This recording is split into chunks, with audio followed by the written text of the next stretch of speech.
ang matinding natuklasan. Senador Bato nagdesisyon na wakasan ang kanyang buhay sa pamamagitan ng pagpapakamatay. Hindi na ho nakayanan ang mga problema na dumarating sa kanya. Alright, welcome back to my YouTube channel. I'm Andy's Vlog. Hindi na ho nakayanan ni Senador Bato, kaya ito ang naging desisyon niya sa kanyang buhay, wakasan at magpapakamatay. Yan ho ang natuklasan dito kay Senador Bato. Nako, ay kahit anong laking tao ho nito, kung makikita nyo ho, malaking tao nung mga nakaraang hearing diyan sa Senado, ito ay mayroong paiyak-iyak, paludluhod, mga kaibigan, maraming drama ang ginagawa ho sa hearing. Ba't kakaiba ho ito? Itong latest update dito kay Bato. Wakasan ang kanyang buhay dahil sa hindi makayanang problema ay magpapakamatay. Buti lang ho, mga kaibigan, ito ang nangyari. Isang like muna sa video na ito bago tayo magpatuloy, at sa lahat ho nang hindi pa nakasubscribe sa aking maliit pa na YouTube channel, inaanyayahan ko po kayo, please subscribe. Salamat po. Naku, alam kong nakalike na po ang lahat. Salamat po again. At heto, samahan nyo po akong panoorin, patapusin ng video na ito na panoorin kapag mayroon po kayong pagkakataon. Nako, ay mayroong nalungkot, mayroong natuwa, mayroong nagalit dito sa galawan ni Bato. Nawakasan ang kanyang buhay dahil sa mabigat na problema sa pamamagitan ho ng kanyang pagpakamatay. Hindi po ito fake news. Kaya heto ho, samahan niyo po ako na talakayin, unawain ang ibabahagi ko po sa inyo. Shout out po sa lahat. Mahito na. Kung sino diyang Pilipino na gustong kung sino diyang Pilipino na gustong kunin ang banyaga, ako mismo magpakamatay. Malilipisan ko yung Pilipino niya na hindi gawin ng banyaga. Kabaligtaran tayo ang sumusundo ng suspect doon sa ibang bansa na pinaresto natin. Pero in this case, ICC or Interpol, sila ang requesting party. Ngayon, dapat sila na iyan po mga kaibigan na si Senador Bato. Maliwanag naman ho na siya ay magpapakamatay. Entrada pa lang, yan po ay buhat dito kay Bato na magpapakamatay siya. Ano ang nangyari? Sa susunod ko pong itong isusunod kong ibabahagi po sa inyo ay dito natin matutuklasan kung ano ang dahilan kung bakit magpapakamatay na itong si Bato. Huwag mong gawin, Bato, yan. Masisira ang buhay mo. Ay ikukulong ka pa bago ka magpakamatay dito. Well, tayo panahan dito. Masyado ba tayong igil sa ihatin siya doon? For reason. Kung tayo Pilipino, bakit natin ipagkanulo yung ating kapwa? Ipagkanulo natin sa mga dayuhan. Ay yan ang bagay na hindi ko talaga matanggap-tanggap. Ako magpapakamatay ako kahit sinong kahit na kriminal yan, basta Pilipino. Kung agawin dito sa ating bansa, kababayan ko. Ayun ang dahilan, mga kaibigan. Hindi matanggap ni Bato ang pagdala ng Interpol sa pamagitan ng ICC at para ikulong diyan sa Dahig, Netherlands itong kanyang amo na si Digong Duterte. Kaya nagdesisyon na po itong si Bato na magpakamatay na lang. Nako! Ano ba ito? Talagang malala na ho. Bakit ganun ang mga membro ng kanilang partido? Bakit ganun ang kanilang mga tagasunod? May kasamang pagpakamatay lagi. Ano ba ang nasa utak na itong mga ito?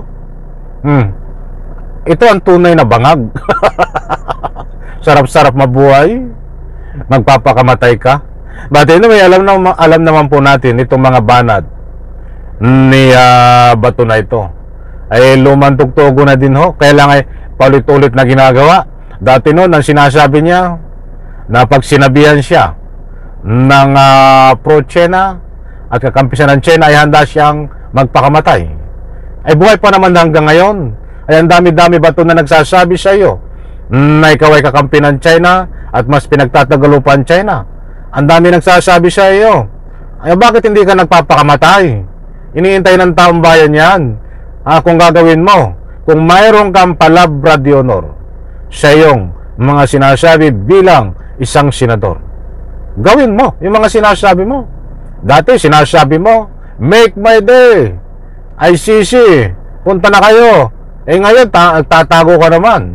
Tapos, nung nabalitaan mo na ikaw ang may sabi na may warrant of arrest, ay nagtatago ka. Sabi mo, Trillanes, pusasan mo pa ako, kahit ikaw magpusa sa akin, sumama ka pa.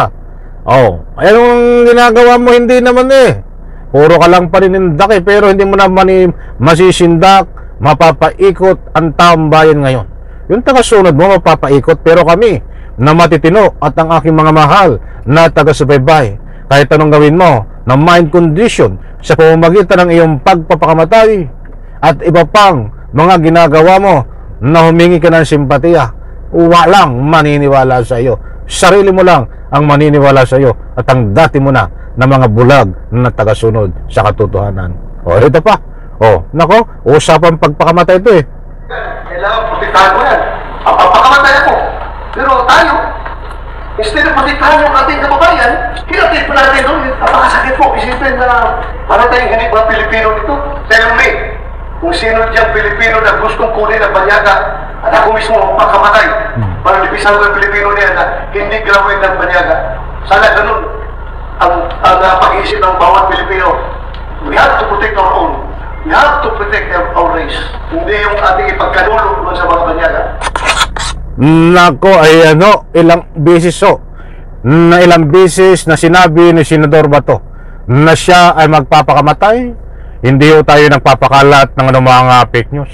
Kung nasabi naman natin na si Senador Bato ay magpapakamatay, yan ay buhat sa kanya na mga binitawan na pangako sa taong bayan. Ay hinihintay ng taong bayan yan matagal na, Senador Bato, na gawin mo. Huwag mong gawin yan. Masisira ang buhay mo. Any reaction, mga mahal kong taga-subaybay? Kayo po ba ay naniniwala dito kay Senador Bato na ito ay magpapakamatay na? Ano man ang inyo pong salubin, karapatan nyo po na magbigay ng anumang public opinion. At ito nga, ang matinding natuklasan, Senador Bato nagdesisyon na wakasan ang kanyang buhay sa pamamagitan ng pagpapakamatay. Hindi na nakayanan ang mga problema na dumarating sa kanya. Yan ang natuklasan. Ayon sa mga ibinahagi ko po sa inyo. Yan ang katibayan. Nako, ay ihintayin natin ito. Abangan, magbibigay po ako sa inyo ng latest update. Kung ito ay talaga magpapakamatay. Nako, Bato, wag po nating iboto ito. Bato, Bongo, at ang lahat po nitong mga kasamahan, wag po nating iboto ito. Dahil ito sinisigurado ko po sa inyo, magiging problema ito ng Republika ng Pilipinas. Instead, sa halip tumulong ito ay wawasakin lang ang ating mahal na inang bayan. Pangitan na at probe na sa mga galawan pinapakita nito. So marami pong kabang-abang dito kay Bato. Ang kanyang pagpapakamatay, titingnan po natin. At syempre, itong ICC warrant na naaamoy ko na batayo kong pangunahan ang mga kinaukulan. Abangan po natin dahil malapit na ito sa katotohanan. Maraming salamat. Muli isang like sa video na ito. Bye-bye. Pala.